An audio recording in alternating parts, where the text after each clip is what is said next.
What's going on, guys? Welcome to another video. I'm excited today. I have, obviously, Persolaise, Darius Shalavi here with me today to talk about the 90s. Now it's getting really hard for us because I think this is the time where we, inevitably were a lot of fragrances. I started to really discover later in the 90s, I discovered the niche. So the 2000s, like I think you mentioned this off camera that it's going to be even harder. Yes, because then I started to incorporate niche until trying to getting it narrowed down to the top 5, and it's only 5 we're talking here. So it's quite hard. So was it hard for you as well? By the way, welcome. Glad to have you here again. I'm just part of the furniture now. I know. It's really nice to be here. Nice to see you, Max, and nice to be doing this video with you. This is the third one we're doing now, right? Isn't it? Episode 3 of the 90s. Yep. It was hard. It was hard. And I'm looking at my list out of the corner of my eye here and then sort of seeing the ones that I crossed through because I thought, no, can't get this in, can't get this in. It's a very interesting exercise, actually, because it makes you realize, maybe more so than we thought, that there was a lot of good stuff being released. And to narrow it down to 5 is really cruel. As we always do, we talk a little bit about the culture, the fashion, the movies, just to get a sense of what was going on in that period of time. I have a few things that I jotted down. So what we're talking about today is the 90s, which started in January 1st of 1990 and ended in December 31st, 1999, which, will culminate to the Y2K and all that stuff, which we'll talk about in the 2000s. But sticking here to the 90s, it was a very aware time. Things were really changing, multicultural facets, very colorful, bright clothing. I remember, a lot of perm hair, pop culture was booming. We had a lot of, almost like the birth of rap music was really, getting to be quite predominant. A lot of sitcoms, very predominant movies, blockbuster hits, video game industry, technology was starting to have that turning point. What other things you could talk about the 90s that screamed loud to you? I suppose the really big one was the internet, wasn't it? Because if you think about, at the beginning of the 90s, who was using the internet, and at the end of the 90s, everyone had an email address, and that was quite a rapid change. I remember the first time I used the internet was in 1995. I remember very clearly. Do you remember Netscape Navigator? Absolutely. I remember exactly what you said. My first computer that I bought, I believe, was in 95, and I think I paid $3,200 or $3,300 for it. It was a Pentium 2 compact, and I remember the dial-up. Oh, yes. The crazy, dial-up sounds, and yeah, it was just the beginning, the birth of the explosion of the internet, the dot-com era. Funny times. And I remember downloading something that would take a whole bunch of time for the picture to download and stuff. It was, and then it would go wrong and you have to do it again. Have to do it again. but yes, I agree with you that looking back now, it actually felt, especially compared to nowadays, it felt like it was quite an optimistic time, didn't it? I don't know if we particularly realized it at the time, but it was a time of diversity. It was a time of political correctness becoming more mainstream, the positive aspects of political correctness, the aspects that make you think about other people and consider the needs and the backgrounds of other people. In the UK, of course, it was the time of Britpop, which some people recall fondly, maybe some people don't. Then, you had things going off on a tangent with grunge music, which was so 90s, wasn't it? So I think it was a celebratory time in some ways, but also a time when maybe splinter groups were forming and things were kind of going off into their own individual little camps. Very true. When I think about fashion-wise, I think, like I said, flared jeans, baggy clothing, the grunge movement, movie-wise, we had Home Alone, Titanic, Star Wars Episode 1, which was a huge thing, Jurassic Park, Men in Black, Independence Day. For music, Celine Dion was huge, Boyz II Men, Ricky Martin, Alanis Morissette, Nirvana, Green Day, Pearl Jam. I mean, just to name a few here, so we're not spending too much time. But yeah, it was a booming time. I mean, it was, like you said, a lot of experiments, a lot of new things, a lot of fusions, like culture fusions. I know Seinfeld was huge here in America as far as like a sitcom goes. You know, Friends. I think those are the two top, you know, that I can think of that were really, really popular. Friends, obviously, with a younger demographic, and Seinfeld with an older demographic. But yeah, that's pretty much what sums up my 90s. Anything else you want to brush up on, or anything else that were like more predominant in England that you can think of? Well, I spent half of the 90s in the Middle East and half the 90s here. It was literally in 95 that I moved from the Middle East to the UK. No, I think we've summed it up. I think politically it was a time of upheaval in the UK, but then who knew what was coming? Who knew what was around the corner? So yes, I think that would be my main thing, that maybe we didn't quite realize at the time that we were living in quite a forward-thinking, progressive period. But it took what was coming next to make us realize that, I think. And one great political event that I want to mention here was the fall of Berlin Wall in 1990, I believe it was. That was huge. You know, the whole world stopped to look at that you know, happening, and people were collecting pieces of that wall. You know, that I've got one. I've got a piece of the wall. Oh wow, that's amazing. That's incredible. Yeah. I wish I had a piece of the wall. But anyway, so let's digress here. Let's start and talk about fragrance-wise. I think it was a very transitional period as well. We were coming from the 70s and the 80s, the big fougères and chypres, greens, and we were witnessing the birth of the aquatic genre, more fruity scents. It was a little bit of a confusing time, I want to say, the 90s in fragrance, and we had some really incredible, you know, fragrance, you know, birth and the beginning of new genres like Acqua di Gio in 1996, I believe it was, which really exploded the aquatic, you know, masculine genre. And then, you know, Mugler, you know, 1992 with one of the best, you know, I think to this day it's really the birth of the gourmands. But you know, some will argue and say Shalimar was really the true first gourmand. But anyway, let's start. And do you think that the 90s were confusing and transitional time for fragrances as well? Yes, I think I would agree with that to a great extent. I think the 90s was the start of when it really all started, it began to go crazy. You know, you didn't have that massive a list of releases to go through for the 70s, more for the 80s, but still not an insane release. The 90s was when you started getting that flanker overload, and the 90s was also, I'm sure we'll talk a little bit about this when we record the next episode on the noughties, on the 2000s. But the 90s was a period when everybody had to have a perfume. You know, you go through the list and you see that Omar Sharif released a perfume. I think it was in the 90s that Cliff Richard had a perfume. All sorts of people that that are not associated with the perfume world at all. And even though there were plenty of really, really wonderful scents released, there was a lot of this clutter, wasn't there, that just kept flooding the market with substandard products that were only meant to be there maybe for a few months, sell a few bottles, and that was it. So that was the time when it was starting to become harder and harder to cut through the distractions. But yes, I absolutely agree that that aquatic thing became huge in the 90s, didn't it? And then also eventually the gourmand thing, because of course Angel took some time to be successful. Mugler stuck by it and decided that they were going to keep pushing it and keep pushing it. But yeah, I suppose it was the clean thing that was the real 90s defining characteristic. But you touched upon two things that I agree 100%. I think it was the birth of the flanker era. You know, just everybody was doing sport flankers, and I think it was really where it started with the flankers, and they understood that would be a good way to make more money, you know, in the success of the predecessor, the original, and just do like flankers thereafter. And then celebrities, like you said, everybody had a fragrance, like Carlos Santana, like everybody had a fragrance, which is amazing. All right, so customary here, we're going to give Darius Persolaise the first pick to start off his list. Obviously, I'm going to go chronologically, you know, from beginning to the latest. And let's go with the 90s. You know, what is your first pick, if I dare? Thank you very much. And actually, looking at my list going chronologically, I'm taking us all the way from 1991 to 1999, which is interesting.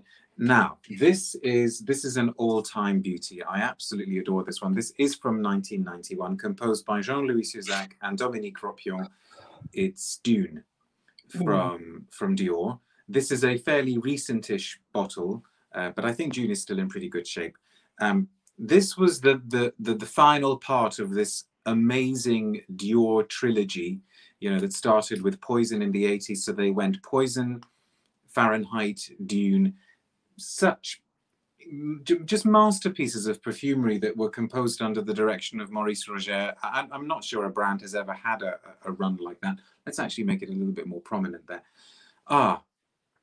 It just feels like it hasn't aged one bit. And as I say, this is a bottle that maybe I bought 2 years ago. So, you know, well within reformulation time, if it has been reformulated. And I think it's still in wonderful shape.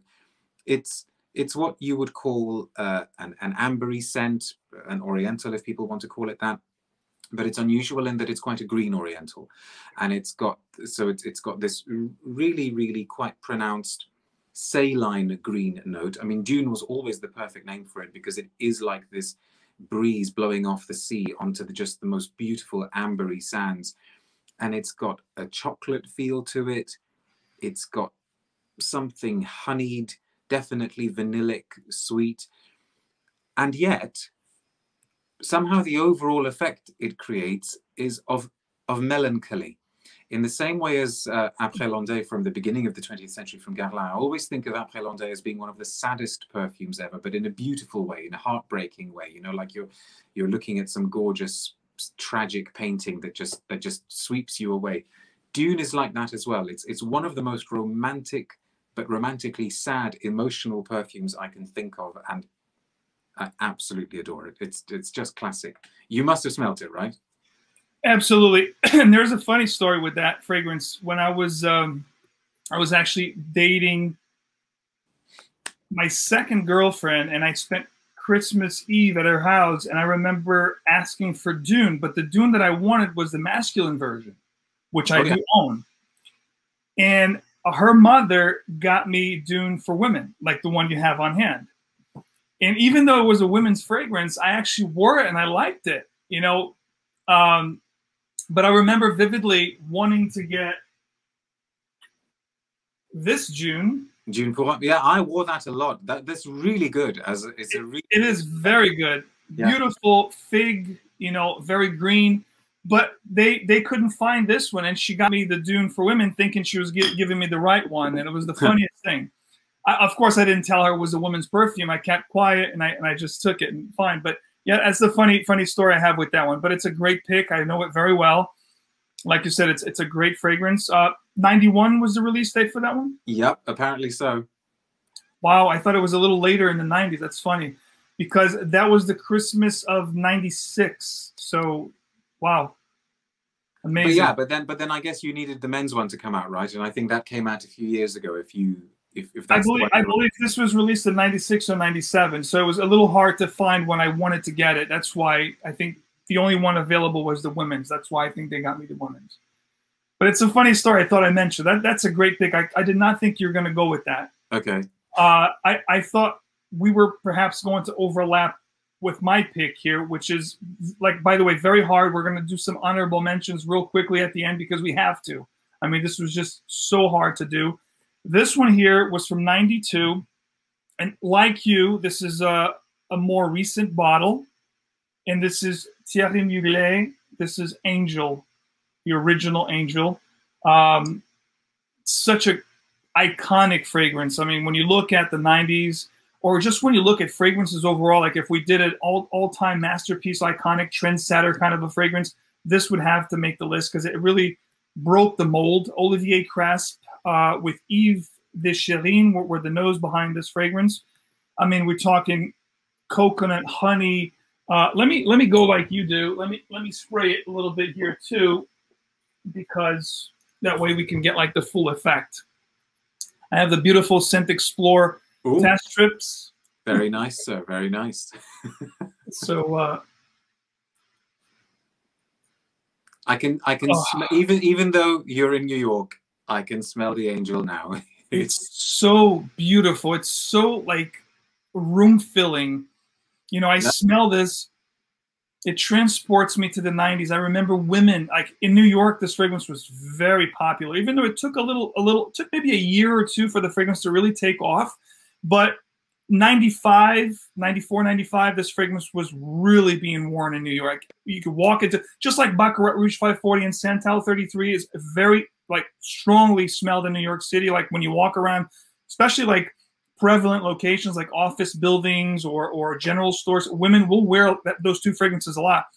Back in the 90s was Angel. I mean, and it's got so many beautiful notes: honey, plums, caramel, chocolate. I mean, the patchouli is the star player. There's no two ways about it. It's very, very heavy patchouli.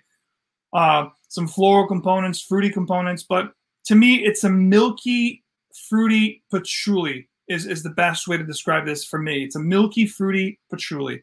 Just gorgeous. Absolutely gorgeous. Fantastic. Just creamy, seductive, opulent. Yeah, to me, it's a groundbreaking fragrance. It's like, you know, very charming fragrance.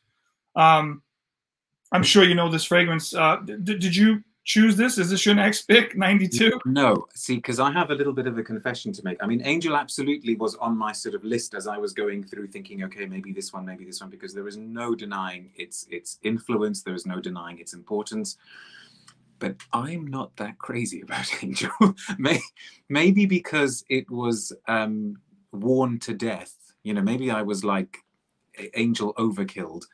Having said that, many years after the original Angel was released, Mugler did an extrait version, you know, a pure perfume version. And I do have a bottle of that. And that I like very much. And it seems to be the case that if you're a fan of the original Angel, you know, EDP or EDT, you don't like the extrait. And if you like the extrait, then you're not crazy about that one.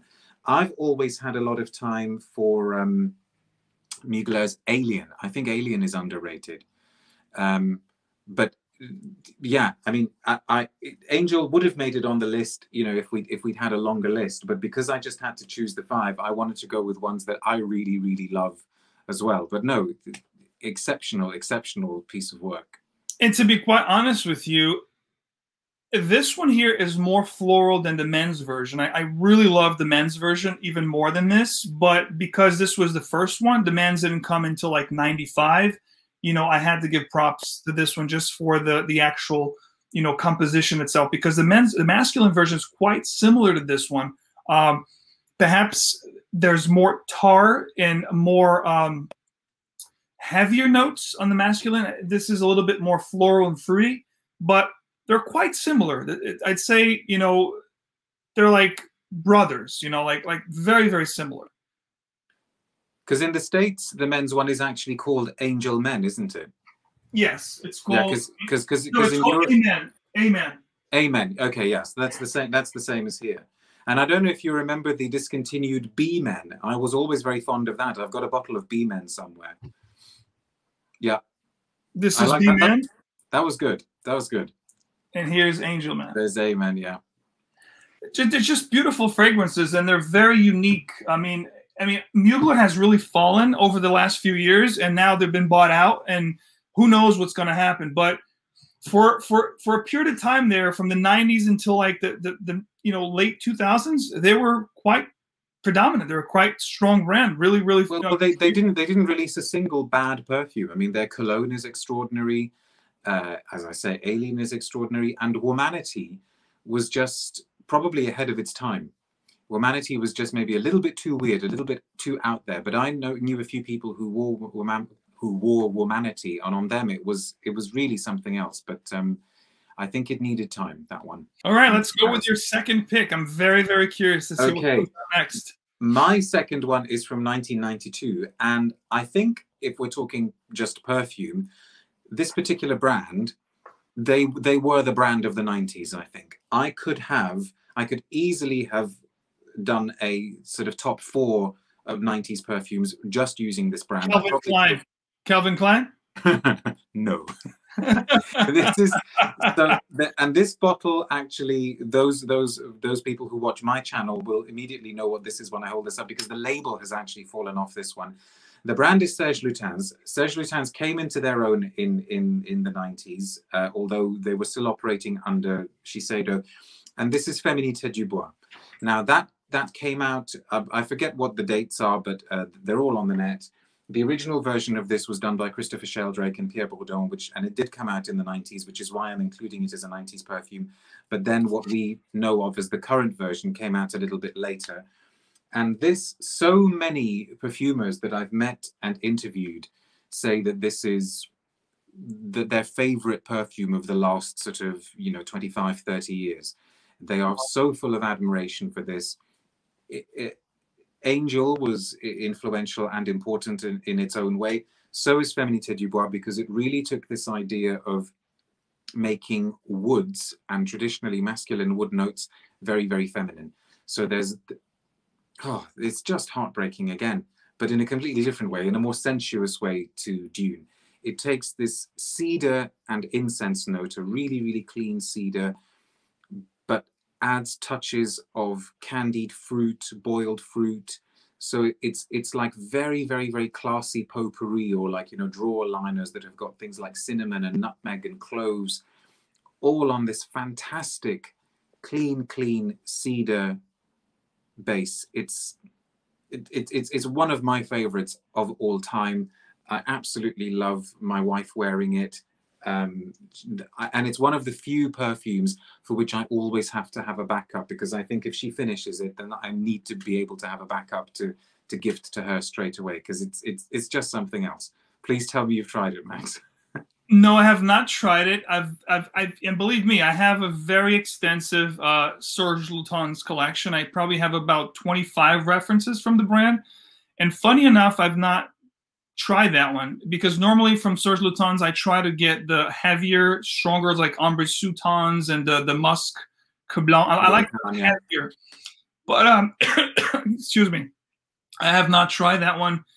There's a few more feminine references from Serge Lutens that I have a list to get, and that's one of them. Dame Blonde is another one, and I need to get those fragrances. My next pick here is one that's very near and dear to me, because this is exactly when I really heavily started purchasing fragrances and wearing fragrances for everything.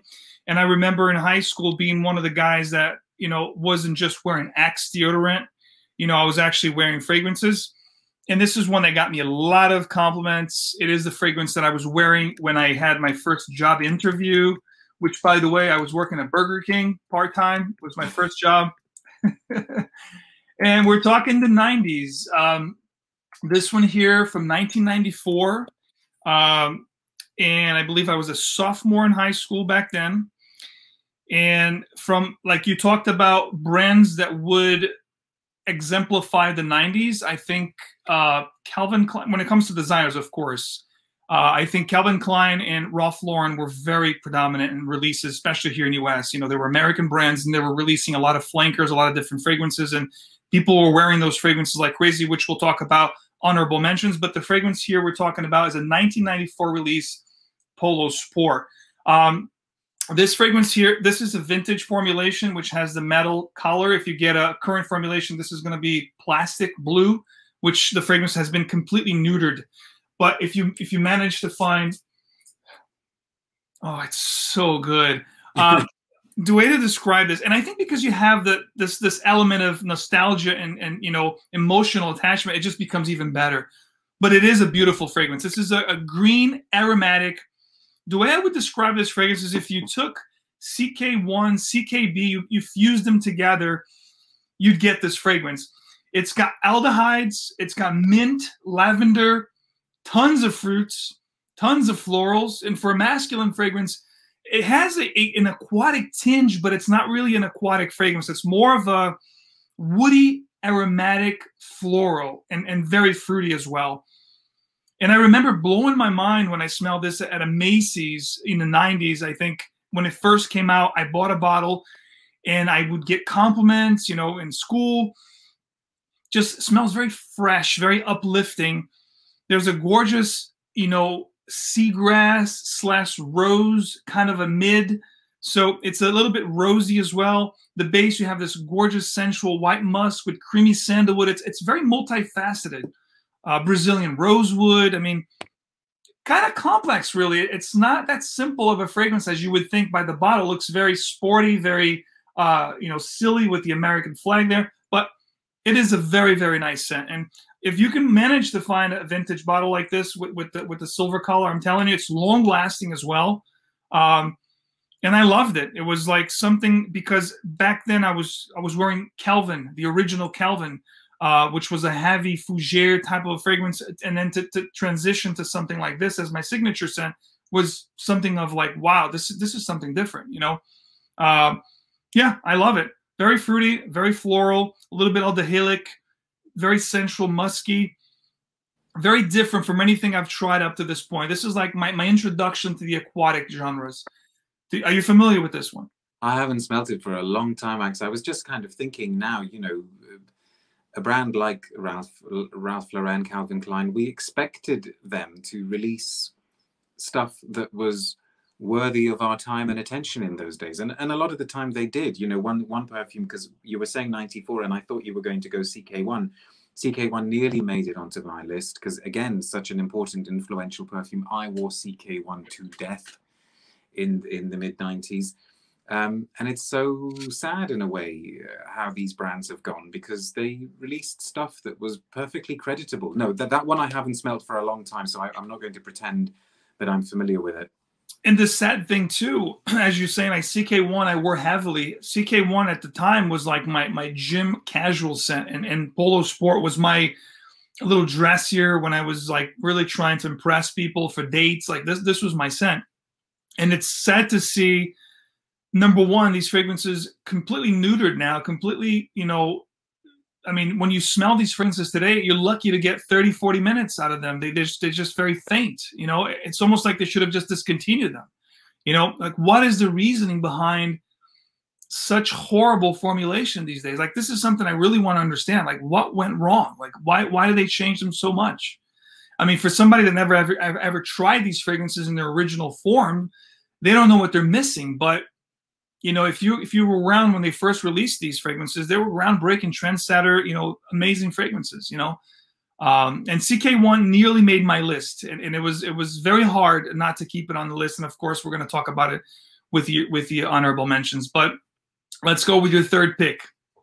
Okay, well, because we're growing chronologically, I'm sticking to the same brand as last time. I allowed myself 2 Serge Lutens, but I thought no more than two because I thought otherwise it's going to get silly. But this had to be in there. You already mentioned it. It's Ambre Sultan. I think, without question, probably the finest classic amber to have been released in modern times. But let me ask you a question. I don't mean to cut you. Were you actually wearing those fragrances in the 90s? Or are you just doing it because... No. Okay. Not these two.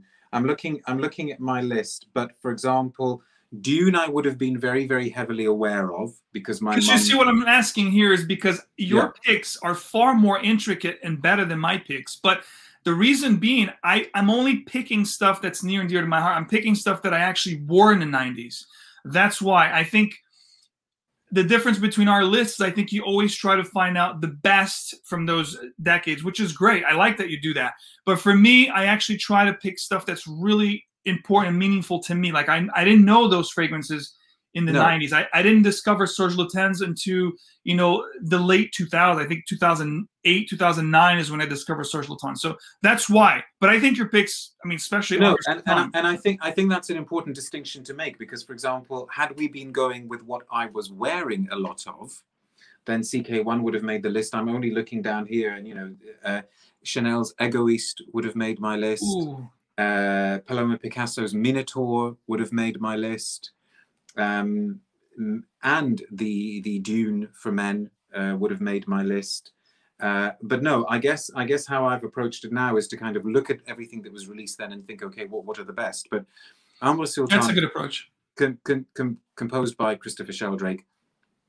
It's just everything you want an amber scent to be. But what made this one, I guess, more modern compared to, let's say, Shalimar, is that it has this really dry, roasted herbal note at the top, almost heading into areas of like, you know, really, really dry, bitter thyme or oregano, you know, those sour, bitter herbs that cut through the sweetness.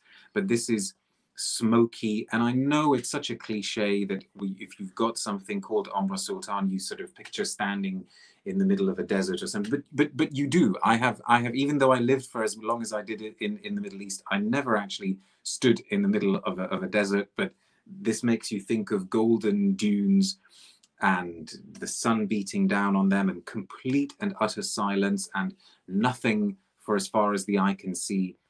It's just so powerful, and yet so elegant as well. I mean, it's just extraordinary. Just such a fantastic piece of work. That's a holy grail when you think about the best ambers ever made. That's one of the holy grails. And Sheldrake, you know, is definitely in my top 5 favorite noses of all time. The guy was just incredible nose, outstanding.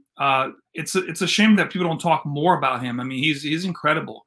And Ambre Sultan is definitely a masterpiece. And to be honest, I know for a fact Tom Ford took inspiration in that fragrance when he created Ambre Absolute. So 100%. I'm sure he's not the only one who's been inspired by it. Yeah. I know. Absolutely fantastic pick. Now, if you follow me, my channel, my taste, you know that this fragrance would have to be here.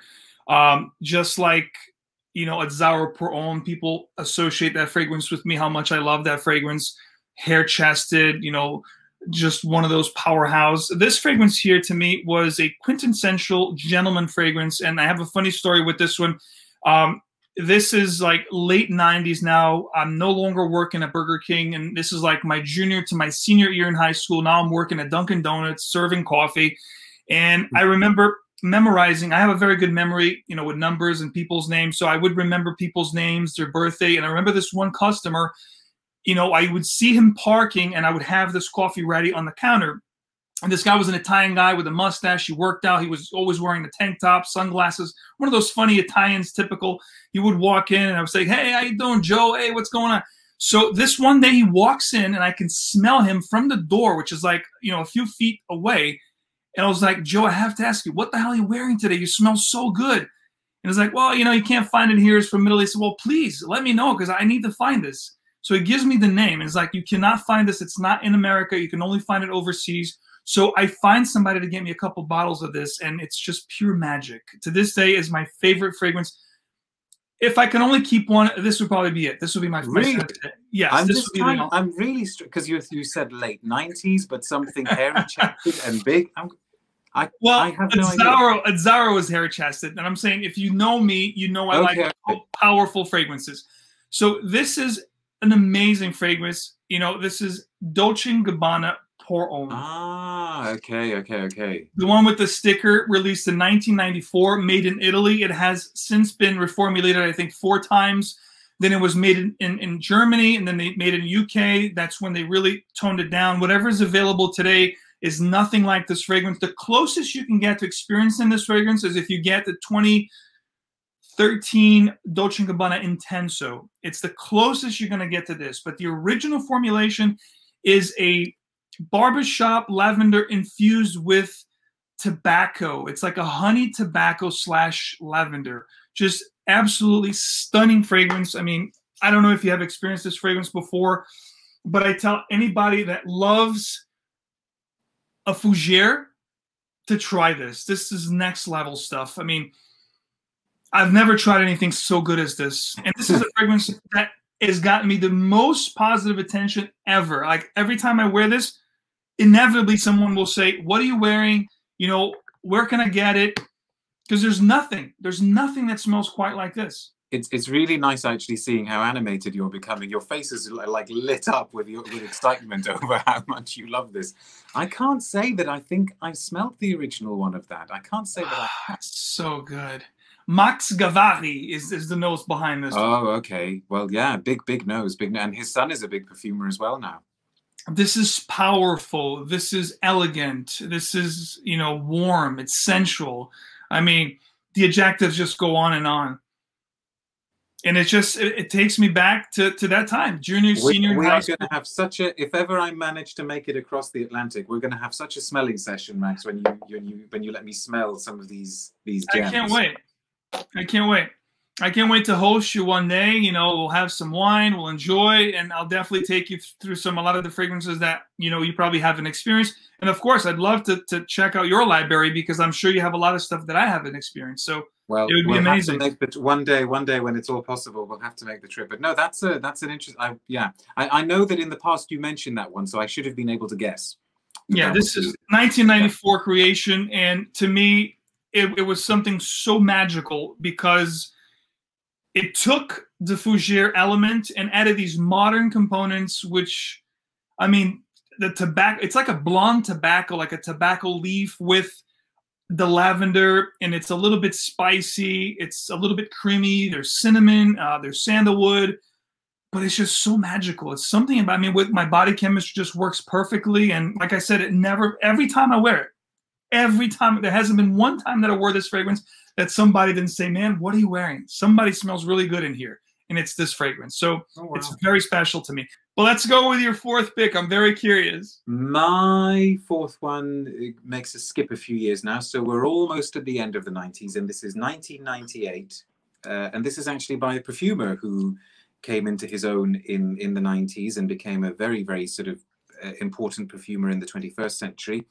So as I say, 1988, 98, this is Déclaration from Cartier, composed by Jean-Claude Ellena. Still so timeless, really. I mean, one of the best masculines released in the last few decades, and it does all of the things that Jean-Claude Ellena perfumes do, in the sense that it's very, very clear, very streamlined, quite cool, quite cerebral, but it brings that beautiful spicy note too as well. I'm a huge fan of cardamom, and I think cardamom isn't used enough in perfumery. I know that it's not used a lot because it's actually quite a hard note to use. It's very, very fleeting, and it can be very, very cold. But Ellena clearly loved it, or loves it. It features prominently in quite a few of his compositions, and I think this is probably one of the best things he's ever done with cardamom. It's obviously got his use of trademark musks as well in the base, which are always so impeccably balanced. There's nothing, you know, it's not like CK1 musks. You know, Alberto Morillas always goes crazily over the top with the musks. Jean-Claude Ellena tones them down so that they're supporting everything else in there. And I'm sure it's got tons and tons of really clever modern synthetics like Hedione and Isoe Super. But you just get crispness. So the cardamom feels as though it's being served to you on leaves that are really, really cold and brittle and sharp, so that if you breathe on it too heavily, it'll all kind of fall apart and you'll be surrounded by this puff of cardamom. Wood notes as well. Definitely green. Something sweet coming through in the base, you know, something vanillic. I think there's like a vetiver vanilla base, a little bit like a dry vanilla. Sure. It's just gorgeous. I actually wore that fragrance as my signature work scent from '99 to about 2003. I love that fragrance. I'm very familiar with that. Love that fragrance. It's just love Declaration. It's just so effortlessly chic, isn't it? It is just so effortlessly classy. Amazing. It doesn't try too hard. It doesn't shout. It doesn't need to draw too much attention to itself. But it's also, and it's funny. I find Cartier very Hermès-like in those years, because Jean-Claude Ellena did a lot of fragrances for them, and you can clearly see his signature in those fragrances. Just absolutely fantastic. Later on, he released a fragrance from the Hermès collection called Apis Marine, and it's very similar to Declaration with an amplified marine note. Very, very similar. And a lot of cumin in Apis Marine as well. To me, I think the closest he ever came to Declaration in Hermès was when he made Voyage, or Voyage d'Hermès, you know, the one that looks like a luggage tag. Yes. That was like Declaration revisited. And of course, you get a lot of Declaration as well in Terre d'Hermès. Yes. I guess there what you have is a more amplified vetiver. Vetiver. But this is.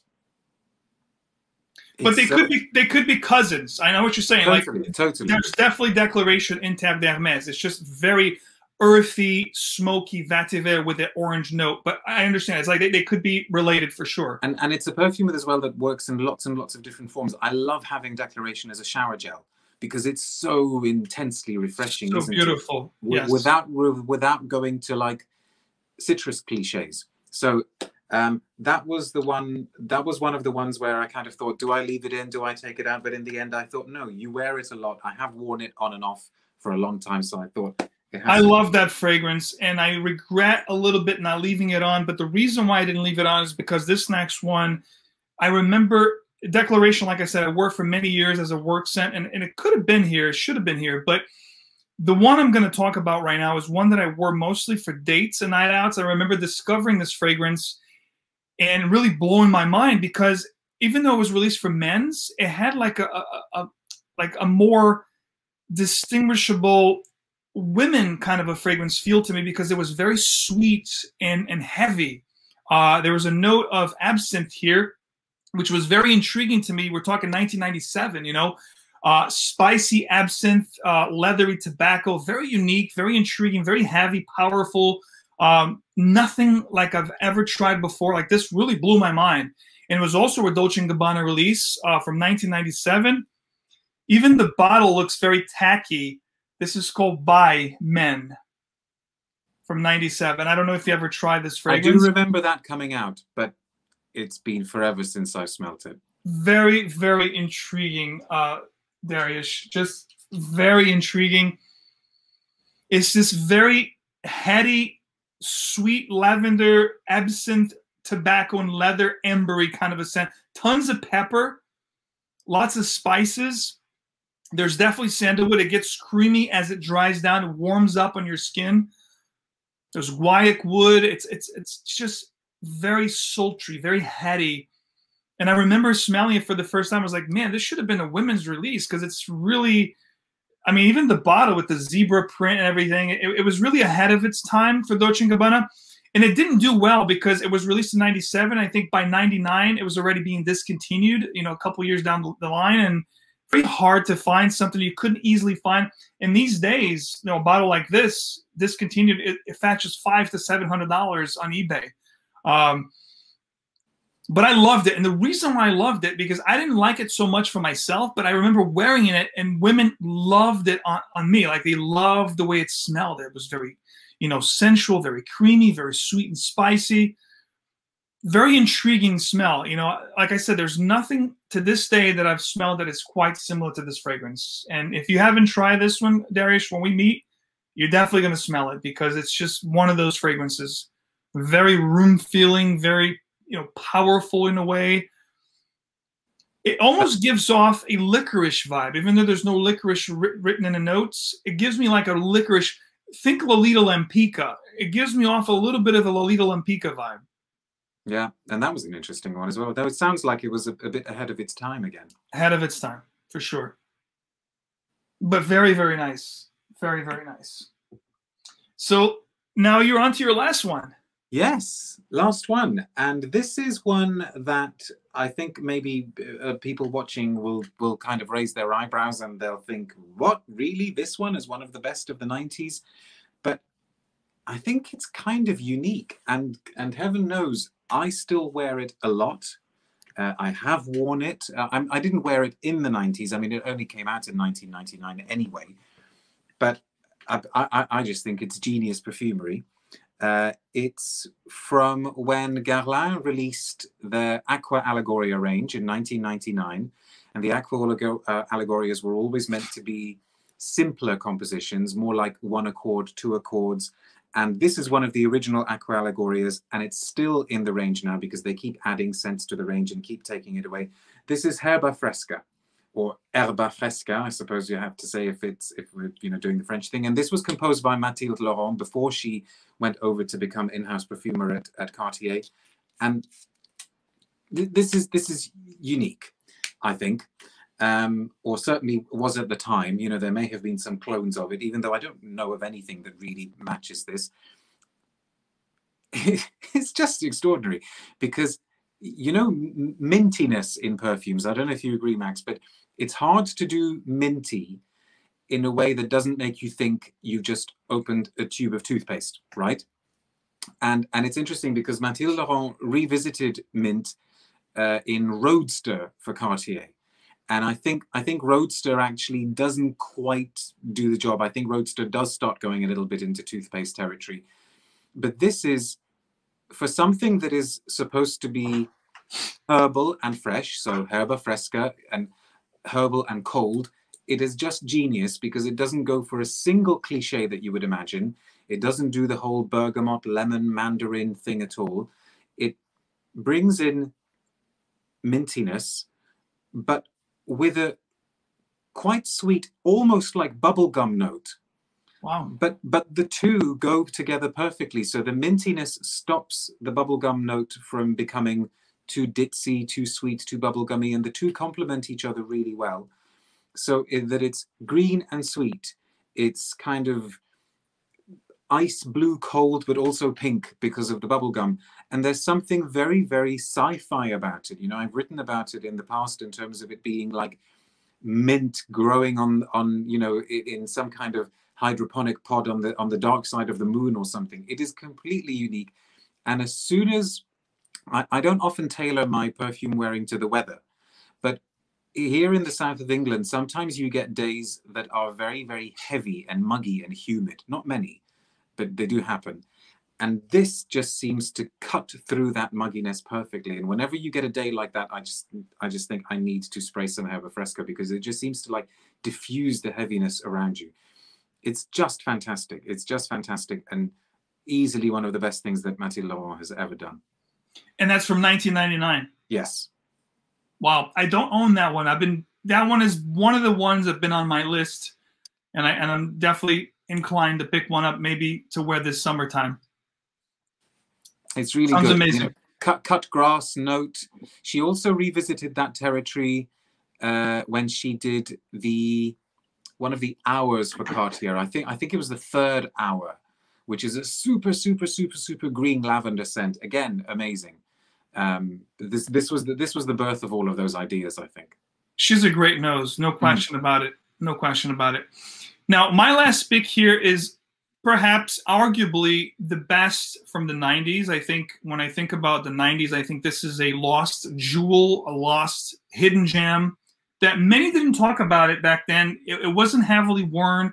I don't remember anybody wearing this fragrance. I remember when I bought it, I looked at it. It was very intriguing. The bottle itself was very unique, very future. You talked about futuristic, something that would grow on the moon.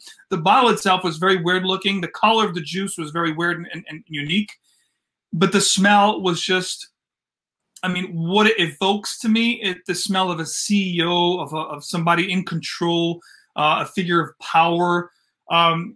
And I remember wearing this fragrance in situations that I had a suit on or, you know, black tie events, you know, very, very amazing fragrance. And to me, the best of what the 90s had to offer. Tom Ford was the, you know, creative director of this particular brand when this was released. And whenever he was the creative director, whether Yves Saint Laurent, whether Gucci, he always came up with stuff that was very intriguing, pushing the boundaries a little bit. And this is definitely one of them. And I'm talking about Gucci Envy. So this stuff here, I mean, look at the cap. The cap is just so funny. It almost takes over the bottle. The juice is green, which is really intriguing. And this is another one that, to me, just to summarize it, to make it simple, if you're familiar with Les Exclusifs, if you like Chanel Les Exclusifs, if you like Coromandel, this is like a spicier, vetiver-infused, spicy Coromandel. I take that patchouli, lace it with vetiver, give it like a boozy facet, spicy, very incensey. That's what I get with this fragrance. It's like a spicy, rooty Coromandel from Chanel. Absolutely incredible. I mean, it's just so beautiful. Ginger, pepper, lavender, sandalwood, tobacco, vanilla, incense, patchouli, leather. I mean, absolutely masterpiece. I mean, you talk about my face lights up. This is another one that my face lights up. And it's so sad. Released in 98, the tail end of the 90s. Not really talked about. Didn't do well in sales. Got discontinued shortly after. I think in 2000, by 2003, 2004 was discontinued. Now this stuff fetches a lot of money. A little bottle like this, 100 mil, I think goes for like $300-400 easy. And it's well worth it. I mean, I have a couple. I have this one. I have a small one, a 50 mil, but I think it's well worth $200 to $300 because it smells better than any designer today. And it's almost niche territory because, like I said, it's almost like that Coromandel by Chanel with all these heavier components. It's just amazing. Have you ever tried it? Oh, absolutely. I know that one very, very well. And yes, I mean, the one reason why I may not have made my list was because I also told myself that I can't include things that are discontinued because I thought let's just cut some things out.